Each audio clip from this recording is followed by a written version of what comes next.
Hey, thank you for hanging out with me today. I'm going to be talking about how to properly read the hair. How do we categorize hair? What's the difference between texture and pattern? Everybody has textured hair, regardless of the pattern that you have. Pattern can go from somebody that has bone straight hair like myself, somebody that has some type of wave, some type of S, and somebody that has extremely curly hair. That's the pattern. Now let's talk about texture. What is texture? Well, texture is the umbrella of the whole definition of that hair type. What am I talking about? Well, the diameter of the hair. Is that hair fine? Is that hair medium? Or is that hair thick? Now, what about porosity? All hair has some type of porosity. Is it a low porosity? Is it medium porosity? Or is it high porosity? And what about elasticity? How tenacious is that hair? Is that hair resistant? Does that hair break easily?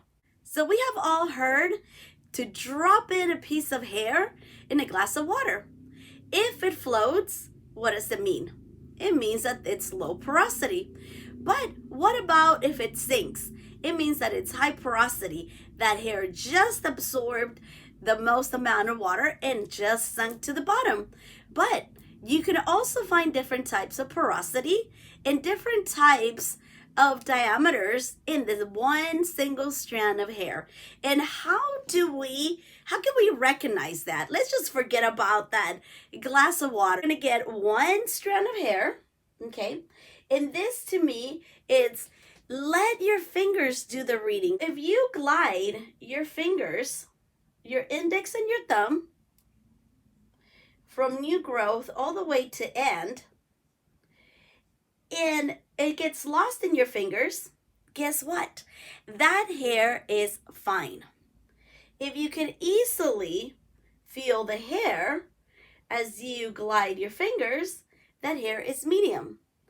And if you can really feel it, then guess what? Then that hair is, the diameter of the hair is very thick. Now, that's going to take a little bit of practice for you to be able to start identifying.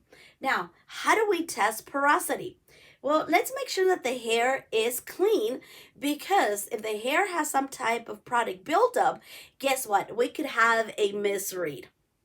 So what we do is we're going to hold on to the end of that hair, that strand of hair, and we're going to slide it down.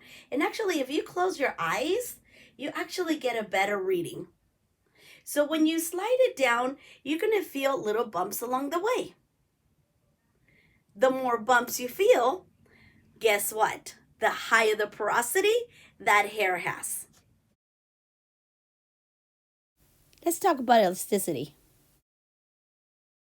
When the hair is wet, it's going to tend to be a little bit more stretchy. But when the hair is dry, you can do a little pull test, okay? If you can pull it and the hair goes right back, that means the elasticity of the hair is good. If it easily breaks, that hair is very fragile. Now let's talk about different patterns. Because straight hair, the cuticle is going to appear in its, or it's going to feel that it's more closed. Now, the curlier the hair is, guess what? It's going to naturally feel a little bit more porous. And the reason why is wherever there is that bend, that cuticle is going to be going sideways, so it's almost going to be a little open. So straight hair tends to be a little bit more tenacious.